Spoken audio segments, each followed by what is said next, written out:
The secret history of the Knights Templar. If you look at a calendar today, you will see that the 13th day of the month is often viewed with superstition. When it falls on a Friday, it is considered by many to be a day of profound bad luck. But the origins of this fear do not come from ancient mythology or folklore. They come from a specific historical dawn over 700 years ago when the most powerful, wealthy, and secretive organization in the Western world was systematically dismantled in a single morning. They were the poor fellow soldiers of Christ and of the Temple of Solomon. We know them today as the Knights Templar. For nearly 2 centuries, they were the ultimate paradox of the Middle Ages. They were monks who were forbidden from shedding Christian blood, yet they were the most feared and elite killing machine of the Crusades. They took strict vows of poverty, chastity, and obedience, yet they became the first multinational corporation in human history, amassing a fortune so vast that they bankrolled kings and owned a fleet of ships that rivaled the navies of entire nations. They answered to no earthly king, bound only by their loyalty to the Pope. And then, almost overnight, they were gone. Accused of heresy, idol worship, and unspeakable crimes, they were hunted down, tortured, and burned at the stake. Their vast treasure vanished. Their fleet sailed away into the mist, never to be seen again. But who were the Knights Templar really? Were they the holy guardians of ancient relics, as modern conspiracy theories and pop culture suggest? Or were they simply medieval bankers who became too rich, too powerful, and too arrogant for their own good? To uncover the secret history of the Templars, we must strip away the myths of the Holy Grail and Freemasonry and travel back to the dusty, blood-soaked roads of the Holy Land. The story begins in the aftermath of the First Crusade. In 1099, Christian forces captured Jerusalem, establishing a fragile foothold in the Levant. But holding the city was entirely different from conquering it. The roads leading from the coastal ports to Jerusalem were treacherous, plagued by bandits, hostile local forces, and rival factions. Thousands of European pilgrims, having survived the grueling journey across the continent and the Mediterranean, were being slaughtered within miles of the holy city. In 1119, a French knight named Hugh de Payens approached King Baldwin II of Jerusalem with a radical proposal. He and 8 of his companions would form a monastic military order. They would take the traditional vows of poverty, chastity, and obedience, but they would also take up the sword. Their sole mission would be to protect the pilgrims traveling to the Holy Land. The king agreed.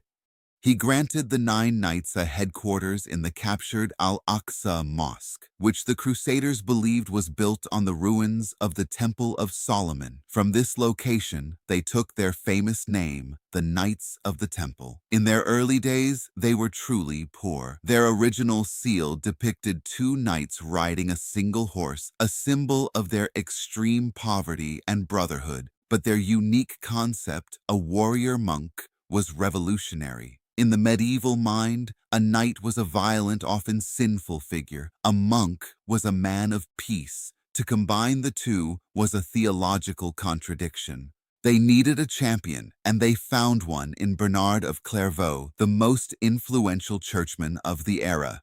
Bernard wrote a treatise titled In Praise of the New Knighthood, arguing that the Templars were not murderers but malicides, killers of evil. He declared that when a Templar struck down an infidel, he was not committing a sin but carrying out the justice of Christ. With Bernard's backing, the Templars received official papal sanction at the Council of Troyes in 1129. They were given a distinctive uniform, a white mantle symbolizing purity, emblazoned with a bold red cross symbolizing their willingness to die as martyrs. They were forbidden from retreating in battle unless outnumbered 3-1. They were not allowed to be ransomed if captured. They were to fight to the death. This fanaticism made them the ultimate shock troops of the Crusades. When the Templars charged, they did so in absolute, terrifying silence, broken only by the sounding of their trumpets. They became the elite special forces of the medieval world. But it was not their martial prowess that would change history. It was their financial genius. Because the Templars were a religious order, they were trusted implicitly. European nobles going off to fight in the Crusades needed a safe place to store their wealth and manage their estates while they were away. They began depositing their gold, land deeds, and valuables with the Templars. The order quickly realized that moving physical gold across bandit-infested Europe and the Mediterranean was dangerous and inefficient. So they invented a system that would lay the groundwork for modern banking. A pilgrim could walk into a Templar preceptory in London or Paris, deposit their gold, and receive a piece of parchment with a coded cipher. This was an early letter of credit. The pilgrim could then travel thousands of miles to Jerusalem, walk into the Templar headquarters there, present the parchment, and withdraw their funds in local currency, minus a small administrative fee. The Templars had invented the traveler's check. This system made them indispensable. They became the treasurers of Europe. They managed the finances of kings, collected taxes for the Pope, and provided loans to monarchs who were constantly fighting expensive wars. They pioneered the concept of compound interest, disguising it as rent or administrative fees to bypass the church's strict ban on usury. By the late 12th century, the poor fellow soldiers of Christ were poor no longer. They owned over 9,000 manors across Europe. They built massive stone castles in the Holy Land, like Croix des Chevaliers. They operated a massive fleet of merchant and military ships. They were a sovereign, multinational corporation with a standing army answering only to the Pope. But empires built on a single purpose are vulnerable when that purpose disappears. In 1291, the city of Acre, the last major Crusader stronghold in the Holy Land, fell to the Mamluk Sultanate. The Templars fought a brutal, doomed defense. The Grand Master was killed, and the surviving knights were forced to evacuate by sea. The Crusades were over. The Holy Land was lost.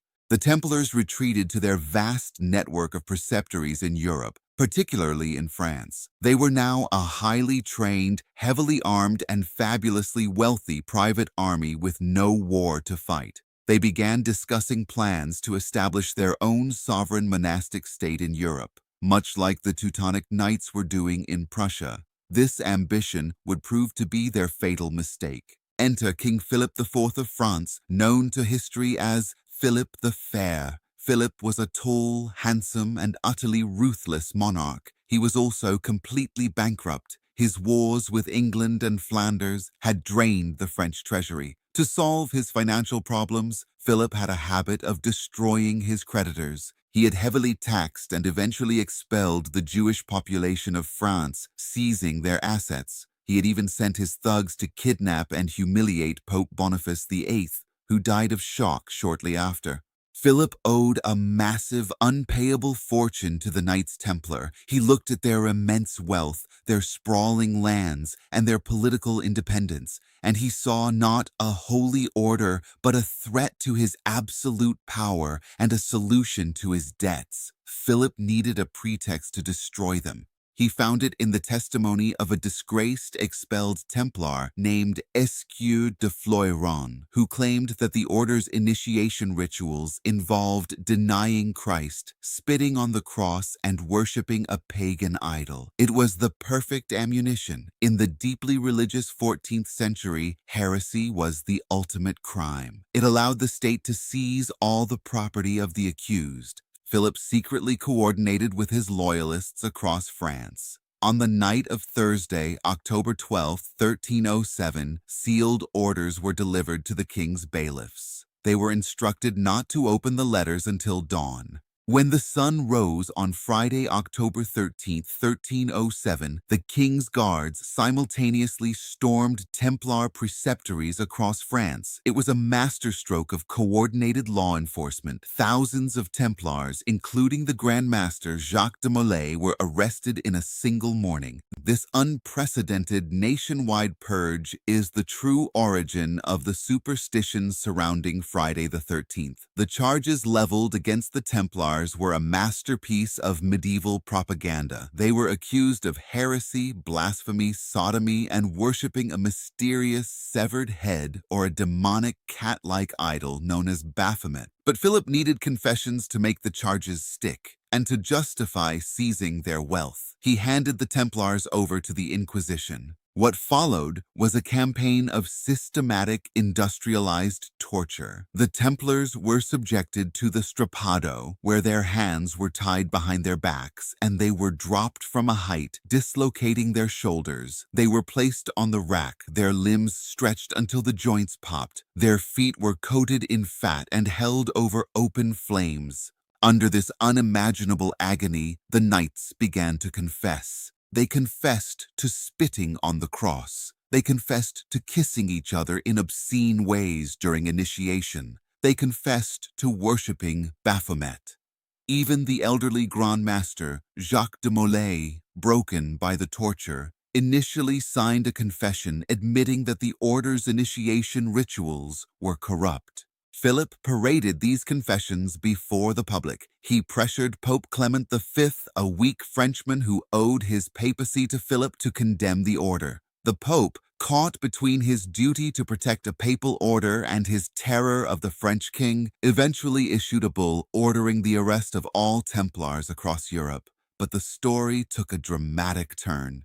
In 1310, as the trials dragged on, Jacques de Molay and another high-ranking Templar, Geoffroy de Charnay, publicly retracted their confessions. They stood before the papal legates in Paris and declared that the order was entirely innocent, holy, and orthodox. They stated that they had only confessed to save themselves from the torturers. This was a disaster for Philip. If the Grand Master maintained his innocence to the end, the entire legal justification for seizing the Templar fortune would collapse. Philip acted with characteristic ruthlessness. He bypassed the Pope's authority and declared Jacques de Molay and Geoffroy de Charnay to be relapsed heretics, a crime punishable by death without further trial. On March 18th, 1314, the two old knights were led to the Île aux Juifs, a small island in the Seine River in Paris. They were tied to stakes, surrounded by slow-burning wood designed to prolong their agony. According to contemporary chronicles, as the flames engulfed him, Jacques de Molay did not scream. Instead, he shouted out a final, chilling prophecy. He declared his innocence and the innocence of the order. And then he cursed his tormentors. He summoned King Philip and Pope Clement to meet him before the throne of God within 1 year. Whether the curse was real or just a legend added later, the aftermath was staggering. Pope Clement V died of a lingering illness just 1 month later. King Philip IV, while out hunting, suffered a massive stroke and died 8 months after the execution. The direct male line of the French royal family died out shortly after, plunging France into the 100 Years' War. To the medieval mind, the curse of the Templar Grand Master had been fulfilled. With their leaders dead, the Order of the Knights Templar was officially dissolved by the Pope in 1312. Their vast lands and properties were theoretically transferred to their rivals, the Knights Hospitaller. But in reality, King Philip absorbed the lion's share of their French wealth into his own treasury. The greatest military and financial institution of the Middle Ages had been erased.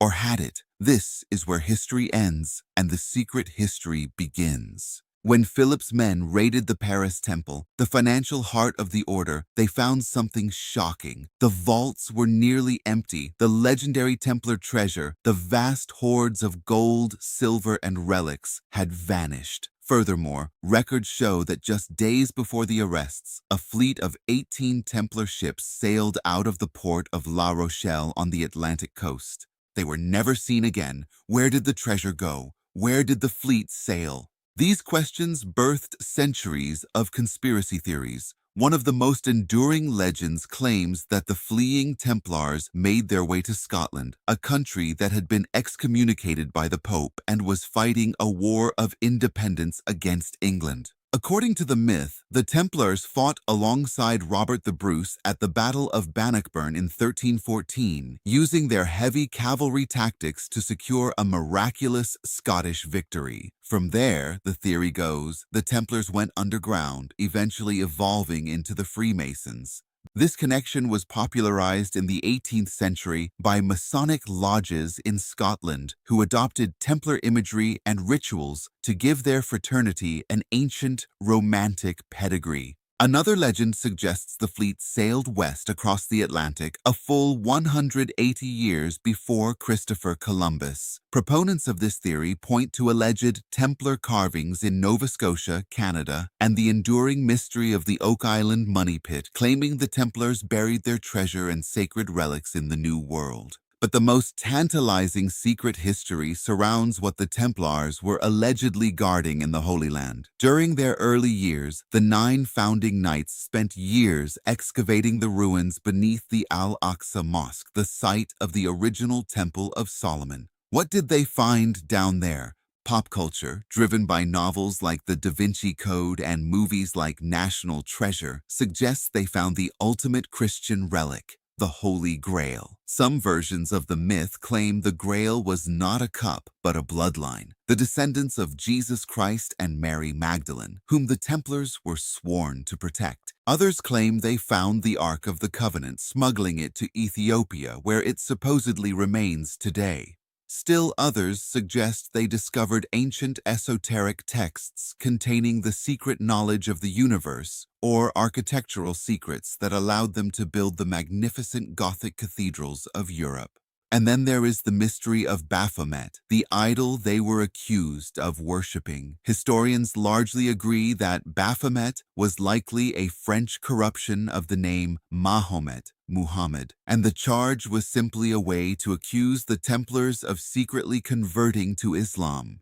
However, occultists in the 19th century, particularly Eliphas Levi, reimagined Baphomet as a winged goat-headed deity representing the balance of opposites. This image has since become a staple of modern esoteric and satanic iconography, forever linking the Templars to dark magic in the public imagination. Another fascinating theory connects the Templars to the Shroud of Turin. The shroud, a linen cloth bearing the faint image of a crucified man, first appeared in historical records in the 1350s in the French town of Lire. It was displayed by the widow of Geoffroy de Charnay, the very same Templar who was burned at the stake alongside Jacques de Molay. Some researchers argue that the shroud was the true idol the Templars worshipped in secret, an ancient relic they rescued from the sack of Constantinople in 1204 and hid for over a century. So, what is the truth? The reality of the Knights Templar is perhaps more fascinating than the fiction. They were not mystical wizards guarding the bloodline of Christ.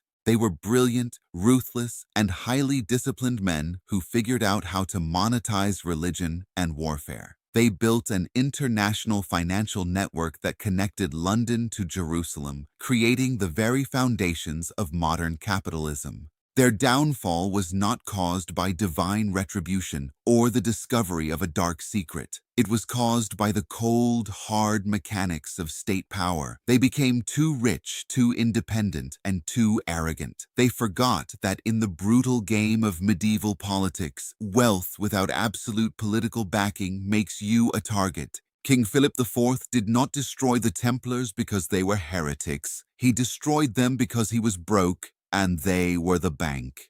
Yet, the legend of the Templars endures because they represent a powerful archetype. They are the ultimate secret society, a brotherhood of warrior monks who operated in the shadows of history, bound by blood oaths and hidden knowledge. They remind us of a time when faith and steel were indistinguishable, and when the line between holy men and ruthless bankers was entirely blurred. Today, the ruins of their castles still dot the landscapes of Europe and the Middle East.